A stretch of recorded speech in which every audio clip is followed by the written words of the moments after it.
Hello student. आज आपण विद्यार्थ्यांच्या स्कोरनुसार त्यांना किती बजेटमध्ये एमबीबीएचं सीट हे मिळू शकतं, महाराष्ट्रामध्ये मिळेल का बाहेरच्या राज्यामध्ये मिळेल आणि किती त्यांना वार्षिक फी भरावी लागतील हे आपण बघणार आहोत. मार्कांची रेंज ही 250 ते 450च्या दरम्यान असणार आहे. पहिलं आपण 250 ते 350चे रेंजमधले जे विद्यार्थी आहेत त्यांच्याविषयी बोलणार आहोत.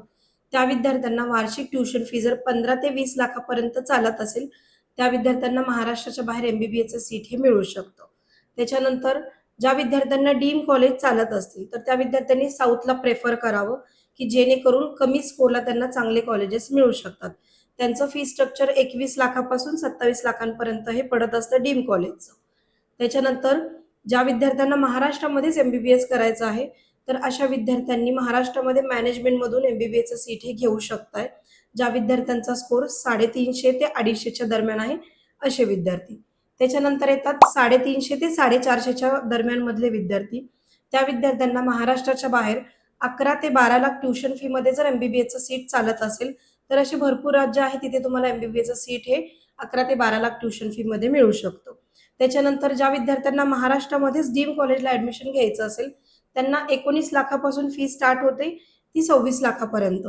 जर तुम्हाला महाराष्ट्रामध्ये डीम कॉलेजला ऍडमिशन घ्यायचं असेल आणि तेवढं बजेट जर तुम्हाला चालत असेल तर तुम्ही डीम कॉलेजला महाराष्ट्रामध्ये ऍडमिशन घेऊ शकतो, ज्या विद्यार्थ्यांचा स्कोर 350 ते 450च्या दरम्यान आहे. किंवा मग बाहेरच्या राज्यामध्ये तुम्हाला वार्षिक 12 लाख ट्युशन फी मध्ये एमबीबीएचं सीट हे मिळू शकतं. त्याच्यानंतर ज्यांचा विद्यार्थ्यांचा स्कोर 450च्या पुढे आहे अशा विद्यार्थ्यांना एकतर महाराष्ट्रामध्ये मेरिटवर मिळण्याचे चान्सेस आहेत, नाहीतर मग वार्षिक 7 लाख फी जर तुम्हाला चालत असेल तर तुम्हाला एमबीबीएसचं सीट ही मिळू शकतं. किंवा मग महाराष्ट्राच्या बाहेर 2-3 असे राज्य आहेत तिथे तुम्हाला 450 मार्कांना एमबीबीएसचं सीट हे मिळू शकतं. आता प्रश्न येतो 250च्या आतमधले विद्यार्थी. ज्या विद्यार्थ्यांचा स्कोर 250च्या आतमध्ये आहे, भारतामध्ये असे काही राज्य आहेत तिथे तुम्हाला 20 ते 22 लाखामध्ये सुद्धा एमबीबीएसचं सीट हे मिळू शकतं.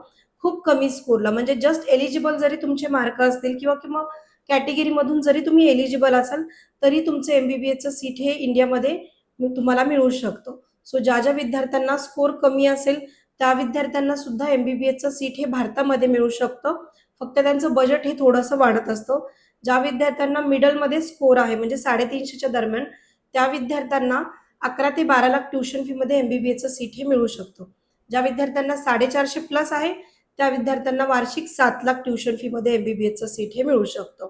किंवा मग ज्यांना एमबीबीएस आउट ऑफ इंडिया करायचं असेल, आउट ऑफ इंडियाचं बजेट हे चालू होतं 25 लाखापासून 50 लाखापर्यंत. मग ते डिपेंड आहे आपण कोणत्या युनिव्हर्सिटीला ऍडमिशन घेतोय किंवा मग कोणत्या कंट्रीला ऍडमिशन घेतोय.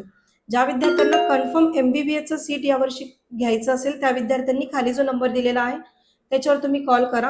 आणि ज्या विद्यार्थ्यांना कोणत्याही प्रकारची काउन्सिलिंग लावायची असेल, मग ती ऑल इंडियाची असो, स्टेटची असो किंवा मग आउट ऑफ इंडियाची असो, तुम्हाला तुमचं एमबीबीएसचं ऍडमिशन 100% करून मिळेल.